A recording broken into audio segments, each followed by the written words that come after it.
I didn't invite you, because starting today, you're no longer family. That was my mother Diane's answer when I asked why I hadn't been informed about my younger sister's wedding, or received an invitation. 3 days ago, she had told me, it's an important family party, and so I came to this Beverly Hills restaurant, La Belle Vie. There, for the first time, I saw a plate that read, "Congratulations on your wedding, Hannah," and learned my sister was getting married. They must have simply forgotten to give me the invitation. Believing that, I said, "Congratulations, when is it? Of course I'll be there." But my mother coldly cut me off. My father, John, my older sister, Lucy, and my younger sister, Hannah. Their gazes stabbed into me across the frozen table. Diane flicked a pure white envelope on the table with her finger and continued, "Here, this is our gift to you, from all of us." At that cue, Lucy raised her smartphone. "I'll record your best reaction." The red light of the recording indicator pointed at me, cold and merciless. I slowly opened the envelope. Inside was a formal, emotionless notice of disownment. All of their signatures lined the bottom. Time seemed to stretch. Only the stark black ink on the paper burned into my retinas. Lucy's hand holding the phone lowered slightly. There were no tears, no anger, none of the reaction she was hoping for. My mind was startlingly clear. What they had signed wasn't just the termination of a family relationship. It was a unilateral cancellation notice. Against me, their safety net. I folded the disownment notice neatly and placed it beside my plate. It was no longer a weapon. It was my permit for freedom. With the single sheet of paper, I had become a stranger to them. Then I took out my smartphone from my handbag. "Oh? Going to cry to your college friends?" "Pathetic," Lucy sneered. But her voice no longer reached me. I didn't even look at her. I focused entirely on the screen. I unlocked it with my fingerprint, swiped through the home screen, passed several apps, and stopped on the familiar icon of my bank. They didn't know. They didn't know that the useless student they always looked down on had spent countless nights coding, building the AI learning platform LearnFlow from scratch, and had already gained a passionate user base. They didn't know that the revenue from that project had grown far beyond anything they could imagine. I opened the loan management screen. Displayed there was, private loan, borrower, Hannah Smith. Yes, 2 years ago I had loaned her $80,000 in personal funds to start her flower shop. Not one word of thanks came from the family. I had drawn up a notarized contract, set irreparable breakdown of trust as grounds for termination, and taken her Mercedes-Benz as collateral. A purely business agreement. "What are you doing, Allison? Are you listening? This is no time to be playing on your phone," my father, John, barked, barely containing his irritation. I ignored him and selected emergency suspension of loan based on contract terms from the displayed options. A pop-up appeared asking for the reason for execution. I typed, exactly, word for word, an irreparable breakdown of trust between the contracting parties. That phrasing was precisely what the lawyer who drafted the contract had included for emergencies. And the best evidence of that breakdown was sitting right beside my plate. The disownment notice.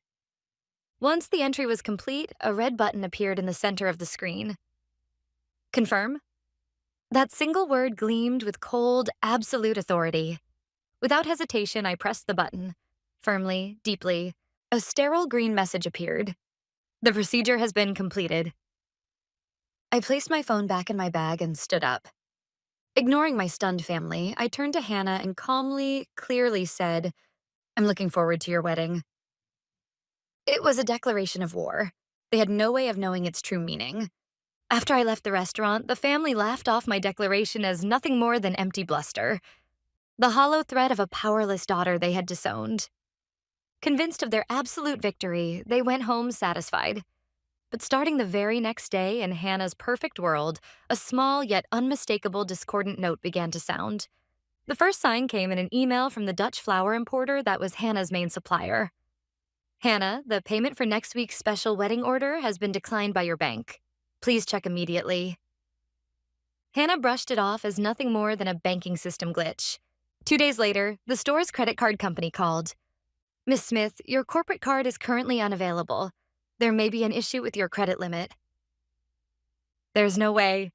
It'll be resolved soon," Hannah said irritably and hung up.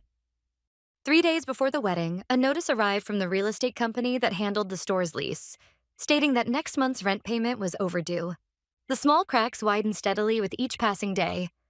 Her shop's cash flow had been completely paralyzed by the $80,000 loan I had suspended. Still, Hannah refused to accept reality.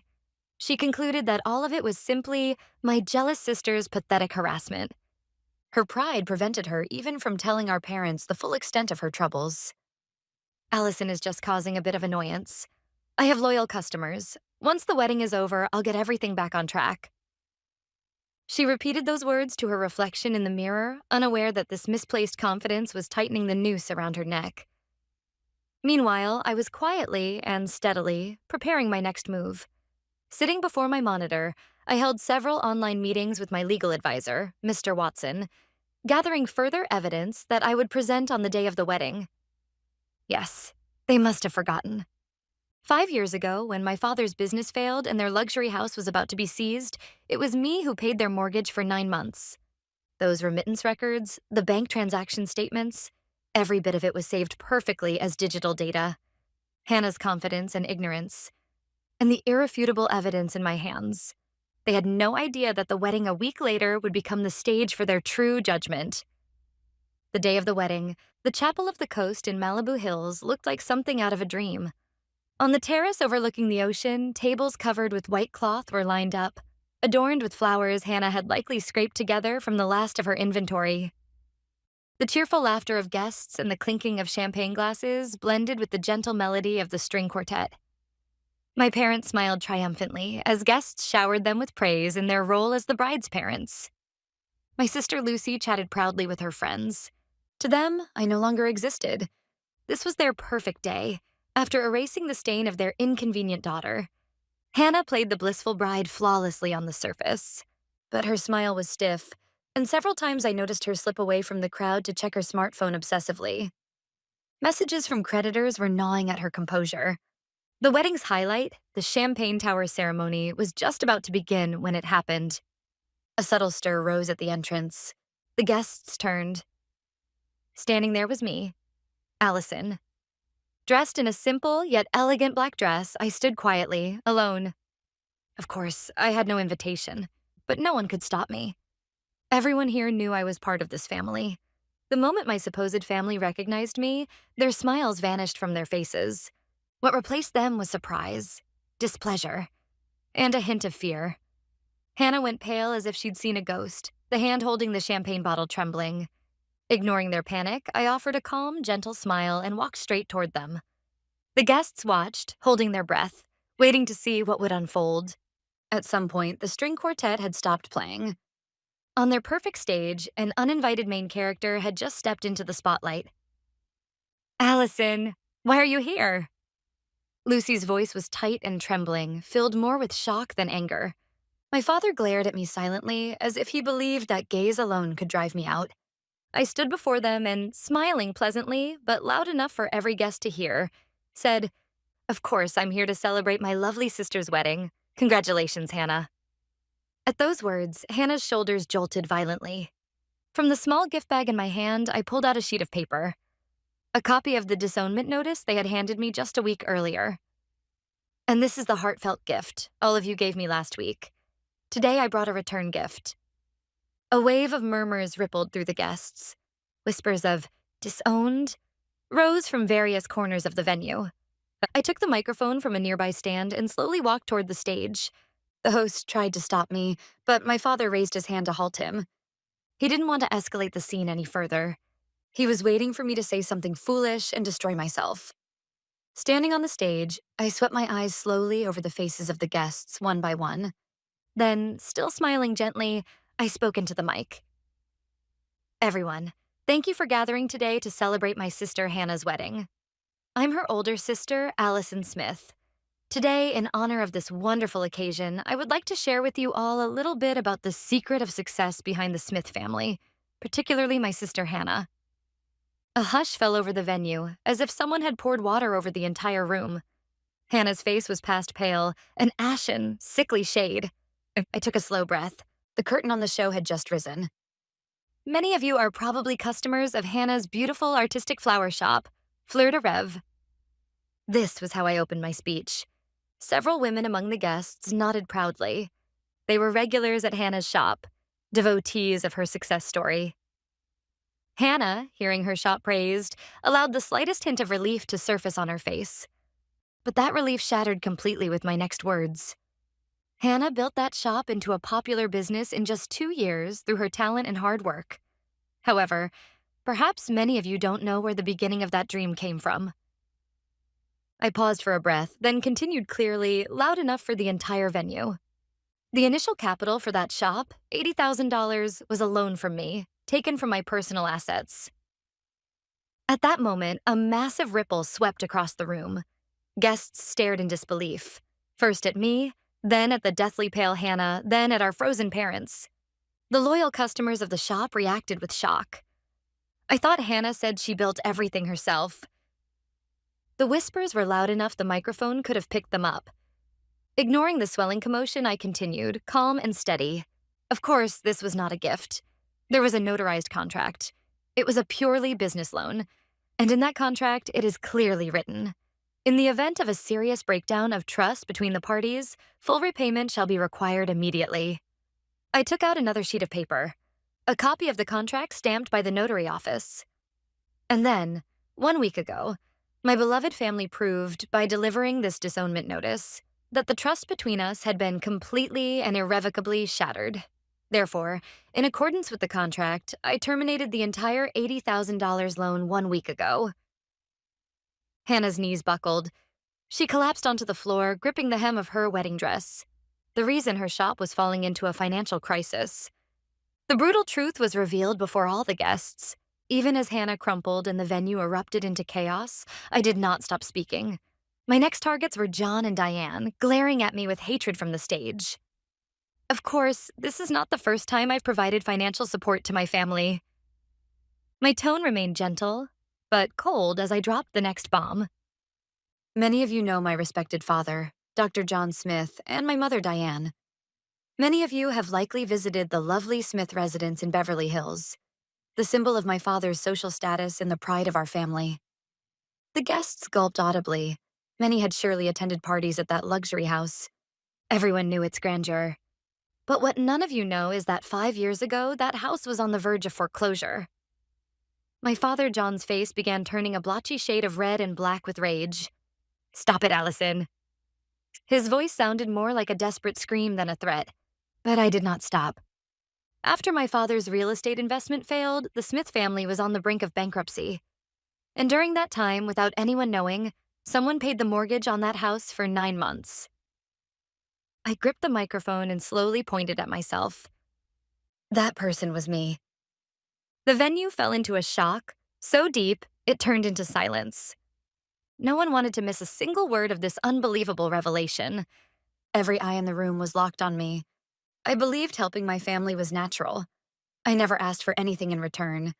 But instead of showing gratitude, they treated the fact as an embarrassment, an insult to their pride, and tried to erase not only the memory of it, but me as a person. I waved the copy of the disownment notice lightly. This one piece of paper is the clearest evidence. To protect their pride and appearance, they casually cast aside the daughter who saved them. My words sliced through the Smith family's carefully crafted facade, shredding it to pieces. My revelation had completely transformed the atmosphere in the venue. The respect the guests once held for the Smith family had transformed into expressions mixed with scorn and morbid curiosity. John and Diane stood frozen, ghost pale, unable to speak or move.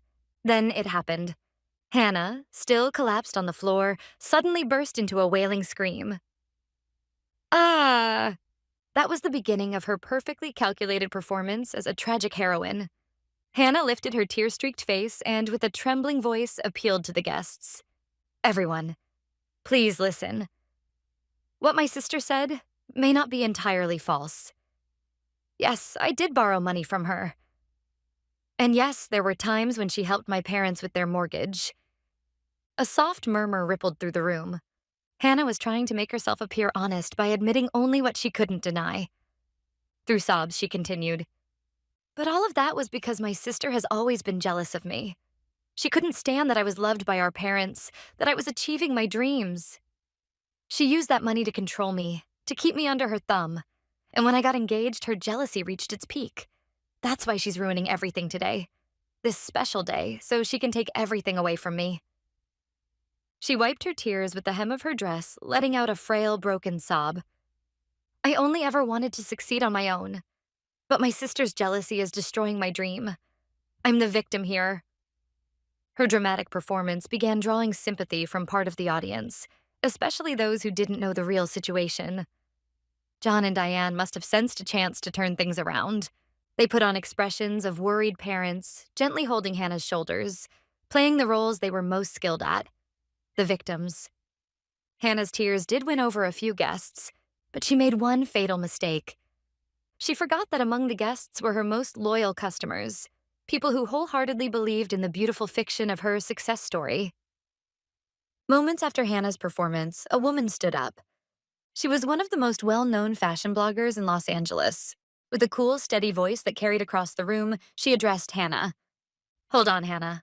Something you said doesn't add up." Every eye turned toward her. Arms crossed, she stared straight at Hannah. "Just last month in your interview, you said this. My greatest pride is that I started this store with nothing but my own savings, without help from anyone except my parents." I was so touched by that story that I featured your shop on my blog several times. Several other regular customers nodded in agreement. "That's right. You said the same thing to us. We admired how independent you claimed to be." The blogger now shifted her gaze to me. "Allison. And Allison, I know about you as well. Even while studying at UCLA, you developed a groundbreaking educational platform. A few tech news sites have featured you as a young prodigy." That single statement was the decisive blow. The atmosphere shifted. Firmly, irreversibly, to them, I was no longer the Smith family's disappointing daughter.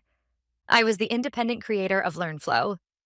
"So tell us, Hannah, which one is the truth?" The blogger pressed coldly. "Did you see us as nothing more than props to embellish your success story?" Her words pierced Hannah straight through. Everything she had built, her image, her influence was collapsing. Her tears were no longer a weapon to gain sympathy. They were the genuine tears of someone whose lies had finally caught up with her. Under the harsh stares of the guests, Hannah stood completely alone. Her tragic heroine mask crumbled away, leaving behind nothing but a pitiful figure built entirely on deception. I watched it all quietly. Then I spoke into the microphone. "This isn't jealousy, Hannah." My voice was calm but iced with finality. "This is business. All of you chose this outcome the moment you all signed that disownment notice." I took out my phone and held the screen up for Hannah and everyone else to see. Displayed was a short message exchange with my lawyer, Watson. A week ago, I terminated the loan. And today, right now, my lawyer has arranged for the final payment demand notice sent with proof of delivery to reach you. It should arrive any minute.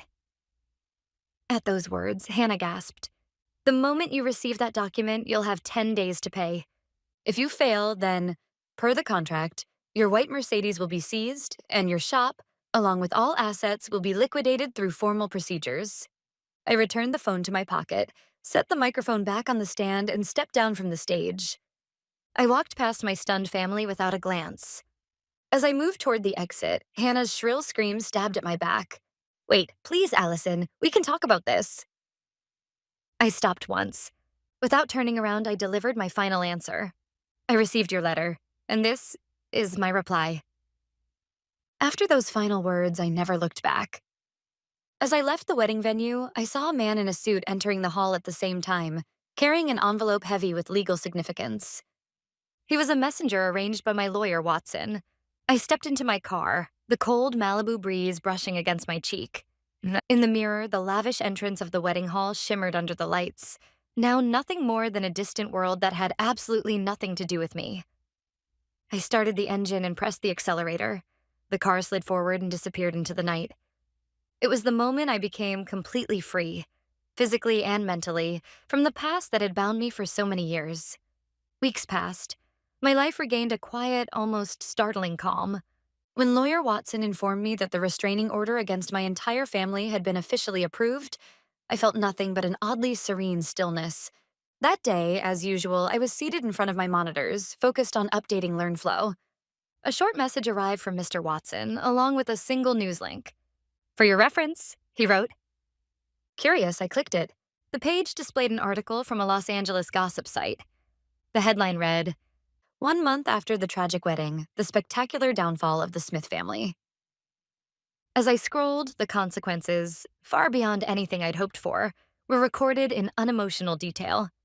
Hannah's marriage had been called off that very day. Her shop bounced a payment the day after receiving the demand notice and collapsed financially.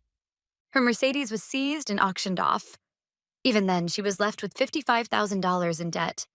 My father, John, whose scandal at the wedding spread to the university administration, was brought before the disciplinary committee for severely damaging the institution's reputation. Every one of his TV appearances had been canceled. And the thing they treasured most, the Beverly Hills luxury house that symbolized their pride, was on the market. Their sacred symbol of status had become just another listing on a real estate website. Even after reading the article to the end, I felt no joy, no pity, nothing of the sort. Only a quiet sense that everything had finally fallen into its rightful place. With a single click, I closed the tab, like discarding an unnecessary file into the trash. Then I turned back to my own world. 3 large monitors glowed with calm bluish light. The real-time analytics dashboard of LearnFlow. Learning data from students across the world flowed in, forming beautiful, ever-changing graphs and charts. A log showing one student solving a difficult physics problem.